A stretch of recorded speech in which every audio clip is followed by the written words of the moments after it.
Depuis plusieurs semaines, les États-Unis ont bloqué l'acquisition d'un avion militaire de marque CASA par le Mali. Selon des sources sécuritaires, ce blocage est lié aux allégations d'utilisation d'enfants soldats par le GATIA, un groupe armé signataire de l'accord pour la paix et la réconciliation issu du processus d'Alger. Mais au dire du ministre malien des Affaires étrangères et de la coopération internationale, Abdoulaye Diop, l'acquisition de cet avion va faciliter le transport des troupes dans les zones d'accès difficiles, et permettra d'appuyer le Mali dans les interventions humanitaires, surtout avec un effectif de près de 50 000 personnes.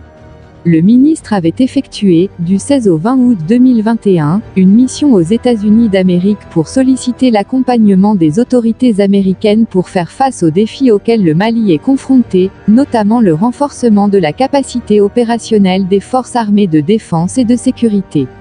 Au cours de cette visite, le chef de la diplomatie malienne s'est entretenu avec plusieurs responsables de l'administration Biden, notamment le secrétaire d'État adjoint pour les affaires africaines au département d'État, la sous-secrétaire adjointe à la défense pour les affaires africaines, l'administratrice adjointe par intérim pour l'Afrique de l'Agence américaine pour le développement international, USAID, le directeur chargé des affaires africaines du Conseil de sécurité nationale à la Maison-Blanche, et le président du sous-comité Afrique et politique mondiale de santé du Sénat.